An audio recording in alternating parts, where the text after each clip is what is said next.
Pastor David Bones Somerville, a good brother of mine. He's going to do the word tonight.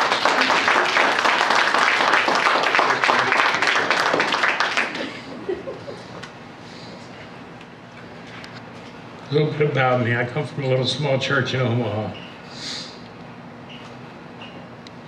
I can take one section of this church, and that'd be my whole congregation.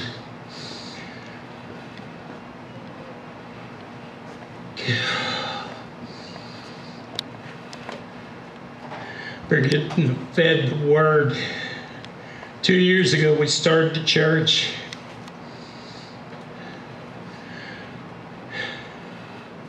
In a building not like so much unlike this. The neighborhood we started in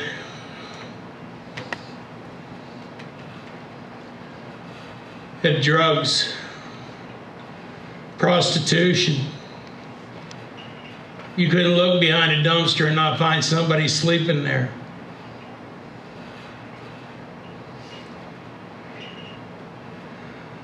Guys getting beat up at night for God only knows what. Bottled wine. Packed cigarettes.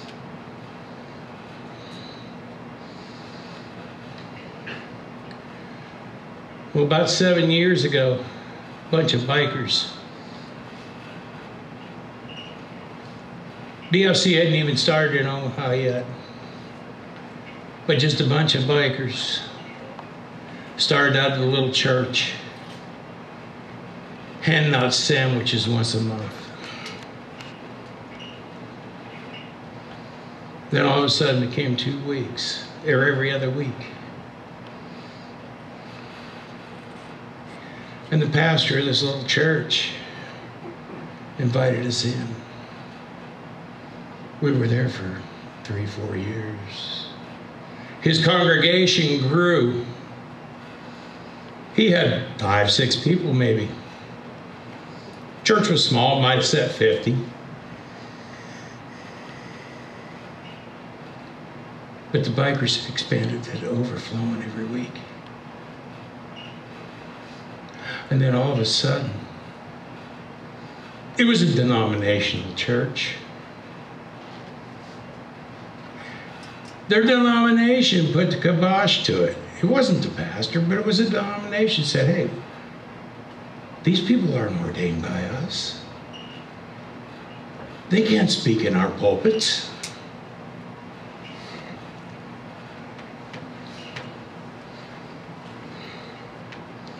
But wait a minute. Who ordains you? Is it a body? Or is it Jesus Christ?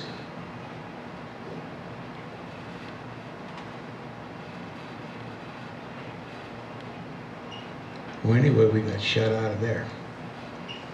We got moved. We went to another church. They opened their doors for us. We started serving there, but the logistics of getting people in and out of there was a nightmare. So we quit transporting people. We started transporting the food back across the street from where we were originally and serving in a parking lot.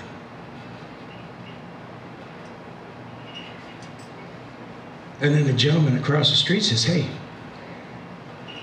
you don't have any power anymore. Run your drop cord over here. Within 2 weeks later, well, he had a shop with 3 or 4 bays, but he wasn't using the office section. He says, hey, you guys can come over and use our office section. That was about 4 years ago, 3 years ago.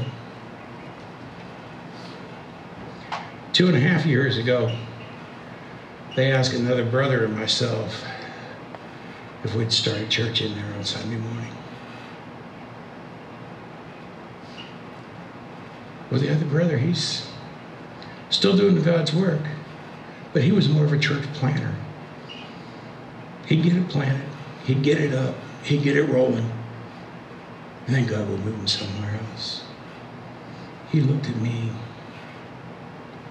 And he says, it's yours. You're now the senior pastor. I was scared to death. I'm still scared to death. Because I don't want to bring the wrong word. Because that's a heavy responsibility on me. But God says, who I call, I will equip.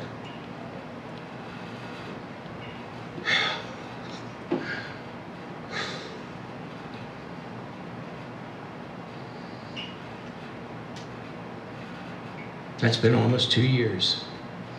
It'll be 2 years right at Christmas. Because of being faithful with a small. Because a year and a half ago, I almost pulled the plug on it. I was down to 3 people. Myself, my worship leader, and one other person. I walked in that one Sunday and said, why? Why? There's no fruit here. I see nothing happening.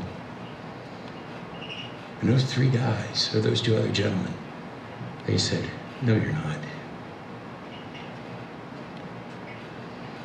They said, if it's only the 3 of us, it'll only be the 3 of us.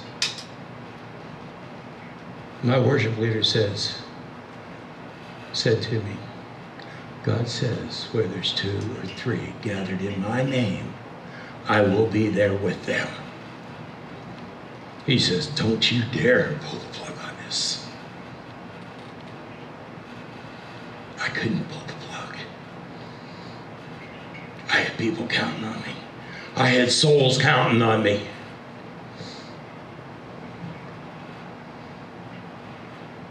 And now we're running anywhere from 12 to 25 every week. Still a small body. But the body that's there, when I took over, they were still getting a lot of milk, but to milk toast and pablum. Within 6 months, I was getting the meat of the word, and I started to learn. Not that I did it, but the Holy Spirit tells me who to speak to and what words to speak.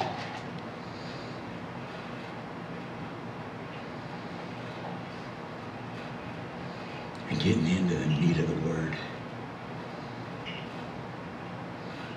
Getting into the meat where you eat a meal, you're full, and it stays with you.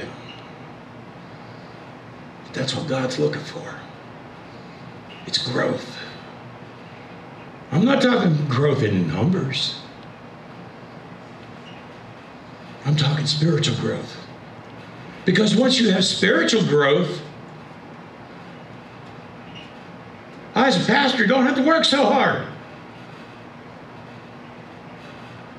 My job is to teach everybody how to. Here, you do this. You show this person a little love.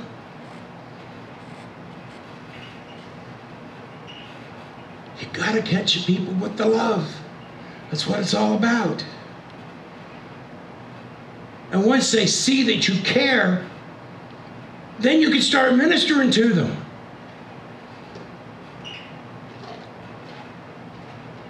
Hello?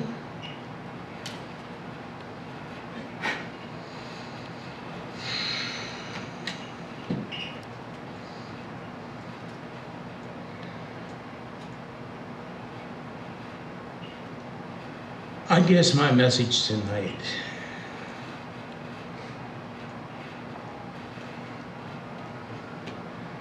would be called, Who Are You?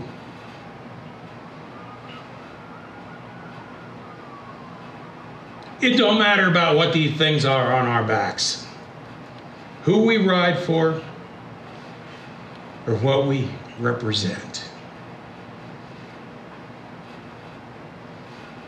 It's not about that.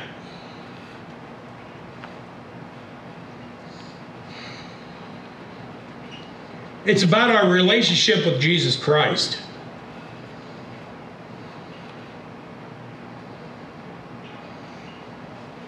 I don't care what you've done. I don't care where you've been. You're not here by accident. I don't care if you've had a needle in your arm. Neither does God. I don't care if you've been to prison. And neither does God. Sometimes when a person goes to prison, that's the only way God can slow you down for a minute so He can talk to you. Or you've been in some kind of accident.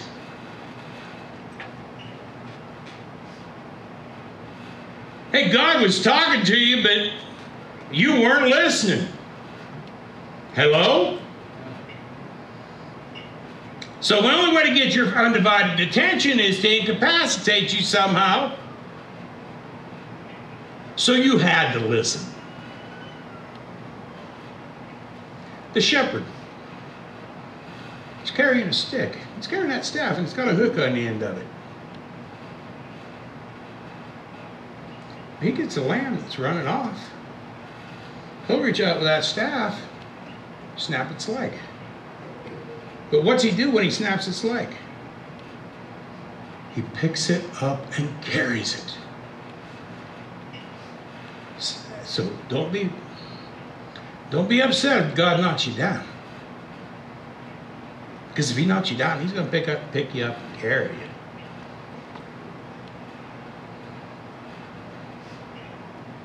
Until you're healthy enough to walk on your own again.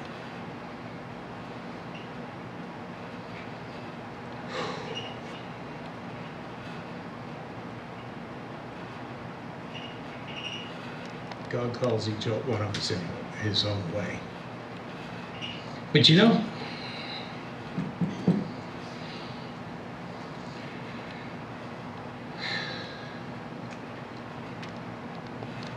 God knew us from the beginning. From when He said, "Let there be light. Let there be earth. Let there be waters." He knew your name at that point in time. Hello? He knew the call that was going to be placed on your life at that time.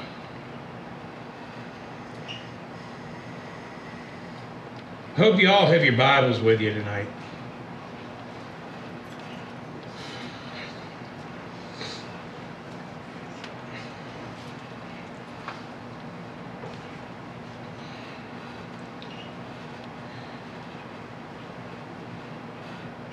Go to the book of Jeremiah.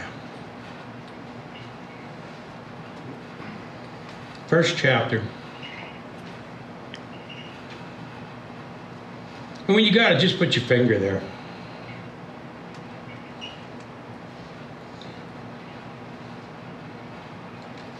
And then I want you to flip over to Psalm 139. Put your finger there. Because we're going to start in Jeremiah.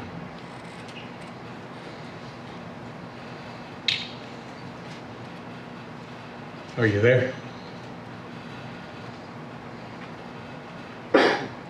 Jeremiah 1:5 says, "Before I formed you in the womb, I knew you.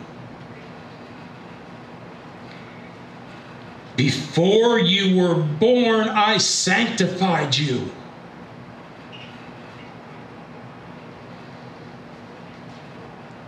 Now he's talking to Jeremiah here. And he says, "I ordained you a prophet to the nations." Well, he's talking to Jeremiah about being a prophet.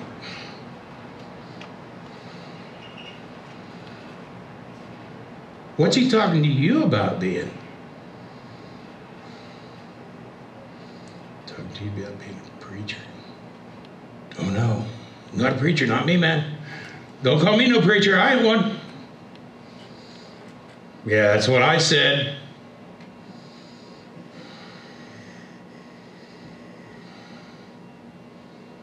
Calling you to be a missionary? Oh my. I don't get on airplanes.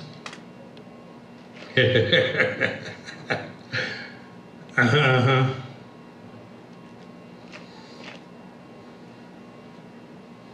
You can run, but you sure can't hide. I know, I've tried. I ran for 15 years from God. And I look back at it. And I'm like, God, why did I waste all those years?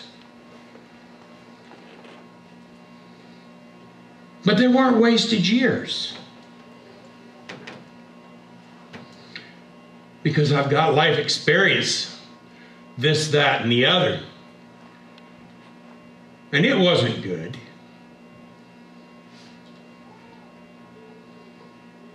I'd rather hit you than look at you.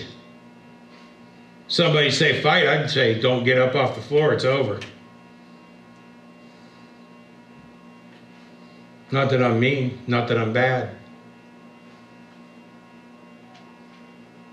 The element of surprise works real well.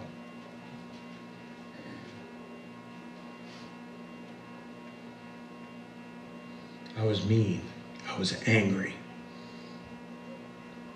I was angry at the world and I was angry at God.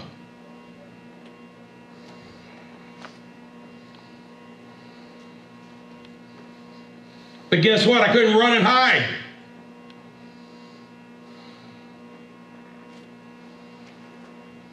There was no place to go. If you cut your finger over there on 139, let's flip over there real quick.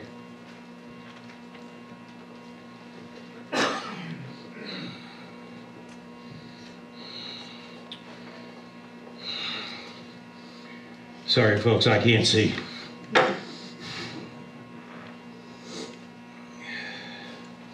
Now we're going to be bouncing around here in 139 for a bit.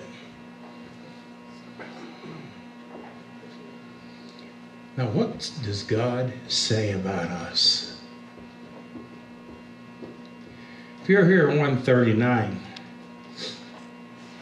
we're going to go down to the 13th for a minute, and then we're going to start bouncing all over it.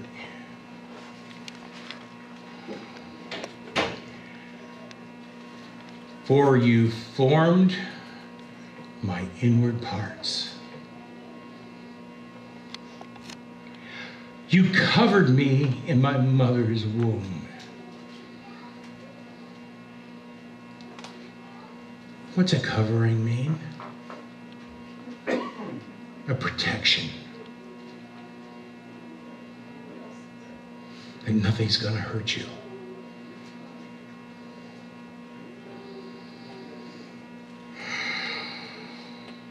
But here's what God says about us. I will praise you. For what? I am fearfully and wonderfully made.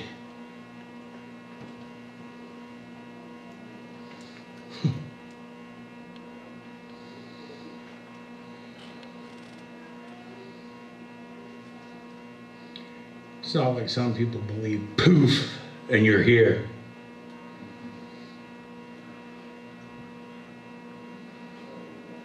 God has a perfect design for each and every one of us.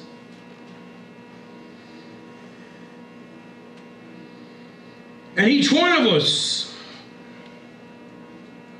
we like stuff that's made well, handcrafted and put together tight.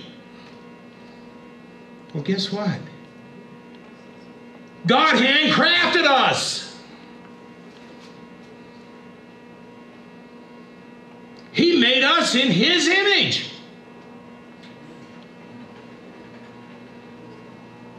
Didn't know that, did you?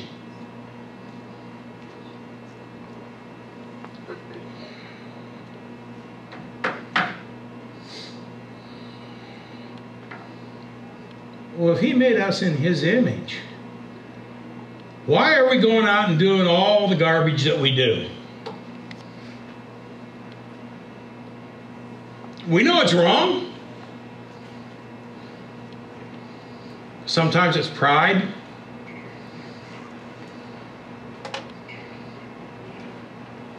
Sometimes it's fear. Sometimes it's just plain rebellion. You ever see a child? Mom says no, and dad says no. I want it my way!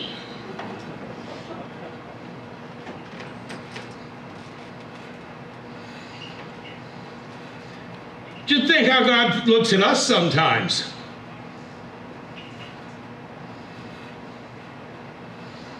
We're that screaming little child, stamping our feet, and say we want it my way. When God's saying, hey, give me your way. Because yours way ain't working. Hello?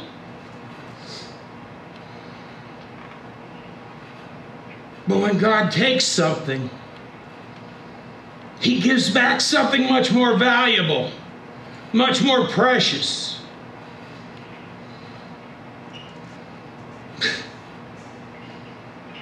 If he paves the streets of heaven with gold, how much more can he give us?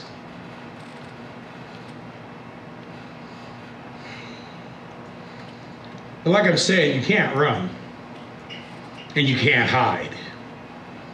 If God's calling you to do something, you may as well just get up off of it and do it. Let's start up here, chapter 1, or verse 1 for a minute. O Lord, you have searched me and you know me. You know my sitting down and my rising up. You understand my thought afar off.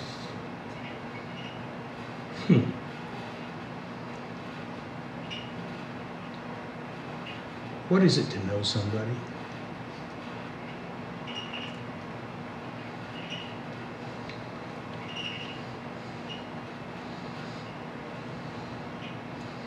To know somebody means you know their intimate thoughts. You know their intimate actions. It's not just an acquaintance you see down the street here.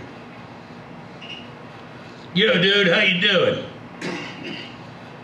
That's just an acquaintance. But you know somebody. You know their intimate thoughts. Husbands and wives, they got to know each other's intimate thoughts. Mothers and children, fathers and children, brothers and sisters. You know each other's intimate thoughts. Well, that's what Christ does. He knows our intimate thoughts. He knows us. He knows what we're going to do in any given situation. And if we're walking the way Christ wants us to walk,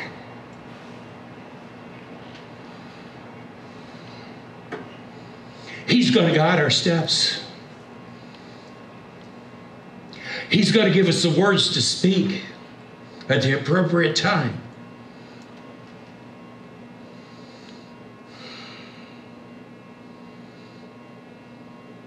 He's going to give us an appropriate action for any circumstance. But we can stamp our feet and yell and scream. It ain't going to change the circumstance.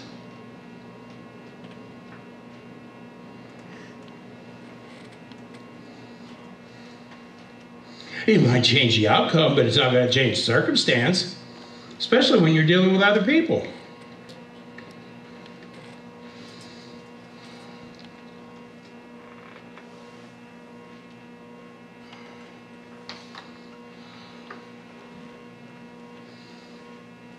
Here in verse 3 it says, "You comprehend my path."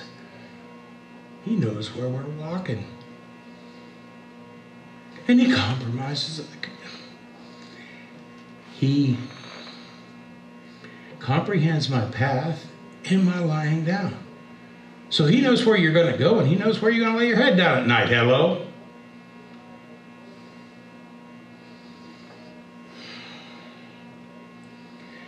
And he's acquainted with all my ways.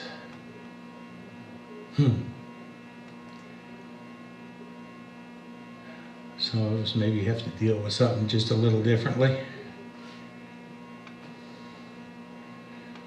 You can't change it on your own. But you give it to God, and God can change it. You see something in your life that's not just right, but you have no idea how to change it. Guess what? You have no idea how to change it. You can't change it. Only God can change it.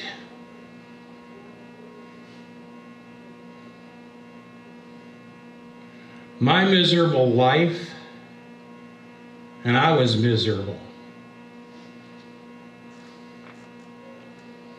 I was putting things in my body I shouldn't have been putting in my body. And I was at the end of the end. I was at the end of my rope, and I had no place else to go. There was a few nights running down the road about 80 miles an hour in a big truck. And it was more than one occasion that I contemplated taking that big truck into the median into a bridge abutment. And with 80,000 pounds on behind, it wouldn't last long. But God kept me here for a reason. He still hasn't revealed totally what the reason is, but I'm still here.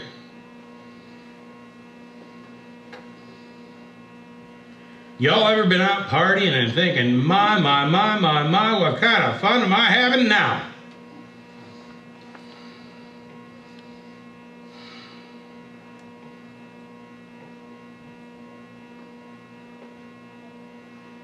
Boys chasing girls, and girls chasing boys, and hitting that liquor. Yep. Next morning you roll over and it's like, ugh. My mouth tastes like some army marched through it with muddy boots. My head won't fit through that door. And how did I get here? And the next question is, where am I at? I can tell by the chuckles that there's a few in here that's experienced that.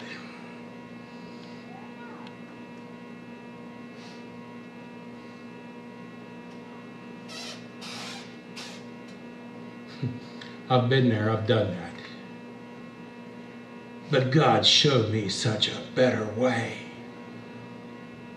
I couldn't run. I couldn't hide.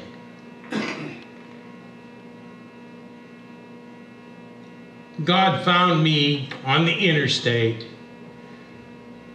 running across Wyoming and Utah.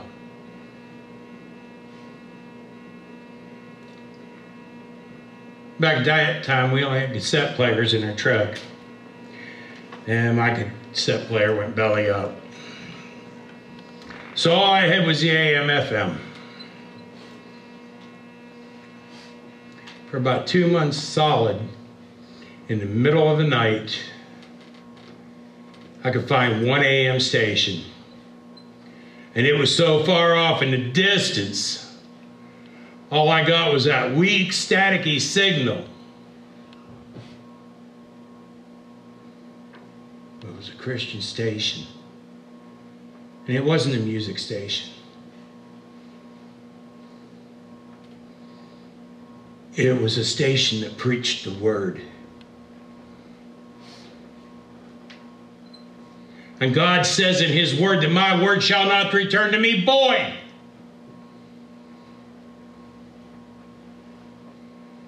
Guess what, folks? Here I am. His word did not return void. Some of you now are saying, this preacher's crazy. You don't know what he's talking about. Yeah. Yeah, I do. I've been there. I've done that. I've got the t-shirt to prove it. I've got the scars to prove it.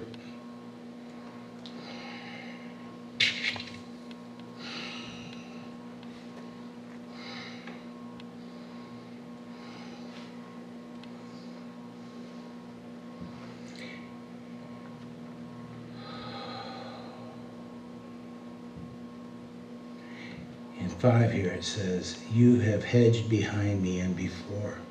He's put a guard in front of you and behind you to protect you.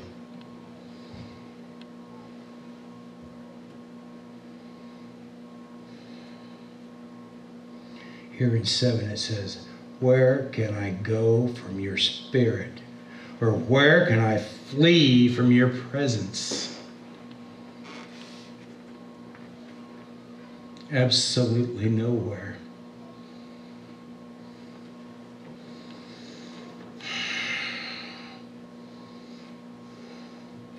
If I ascend into heaven, you are there. If I make my bed in hell, you are there. If I take the wings of the morning and dwell in the uttermost parts of the sea, even there your hand shall lead me, and your right hand shall hold me. If I say, surely the darkness shall not fall on me, even the night shall be light about me. Who here has been in a cavern? They've turned the lights out. You can't see your hand right here. It's that black. They have no measurement for darkness. They have no degrees of darkness. But they have lumens for light. They can measure how much light there is. You get in that cavern, somebody strikes a match, it lights that whole room up, and it may be an immense room. It may not be much to see with, but you can see light in that whole room. So even if it's pitch black and the situation you're in seems so desolate, you have no way out. But you've got Christ's hand on you, as it says here.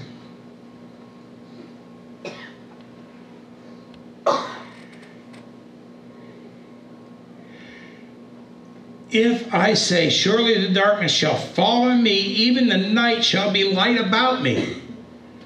Because Christ is the light.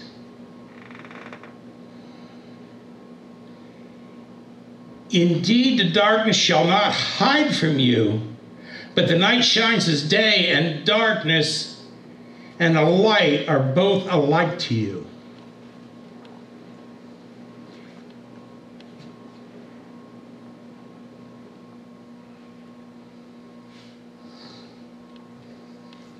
And here we go. For you formed my inward parts. You covered me in my mother's womb. I will praise you. For I am fearfully and wonderfully made. Marvelous are your works, and that my soul knows very well. My frame and no King James, it says, my bones was not hidden from you. When I was made in secret, you skillfully wrought in the lowest parts of the earth, and your eyes saw my substance, being yet unformed. And in your book, they all were written, the days fashioned for me, when as yet there was none of them.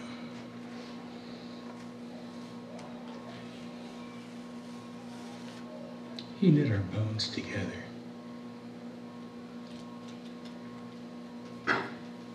He put the muscles in place.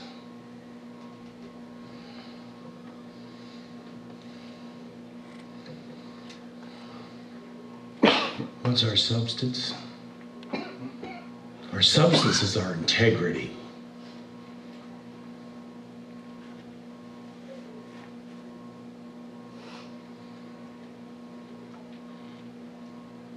Our word is our bond. We tell somebody we're going to do something, we better do it.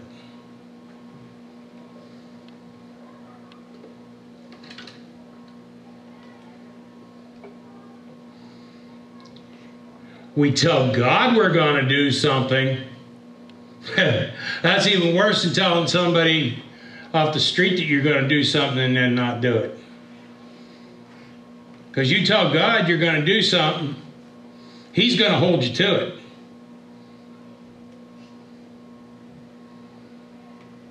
And if you don't do it, you know that mountain they walked around? And 40 years they wandered out in the desert?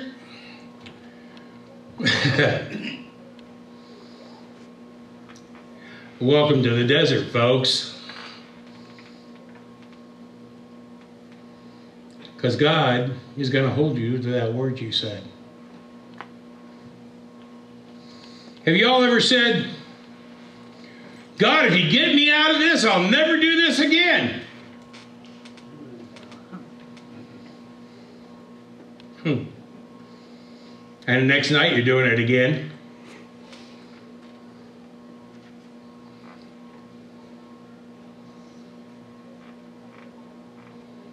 Or some other situation comes up. Something major and something serious. God, if you get me out of this, I'll serve you. But you're giving it lip service. Just to get out of it. Guess what? God don't take that lightly.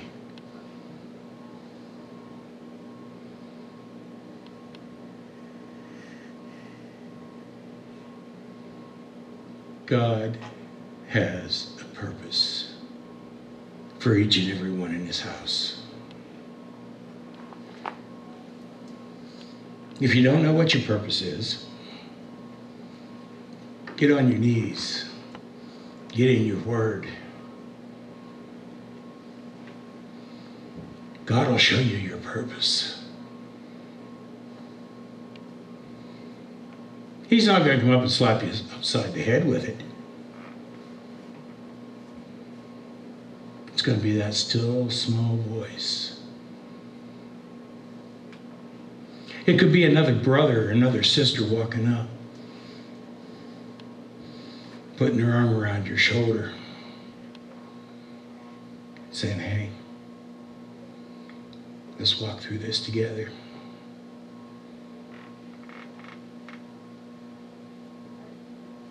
And when you're walking through it together, you find your purpose.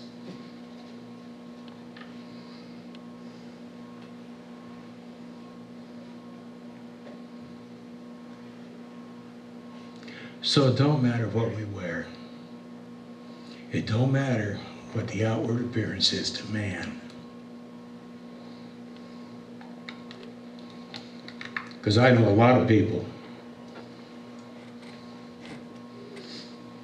go to church every Sunday in that big old shiny house, wearing their very best Brooks Brothers suit and tie. and just easing along in that fine Cadillac. And everything looks perfect on the outside.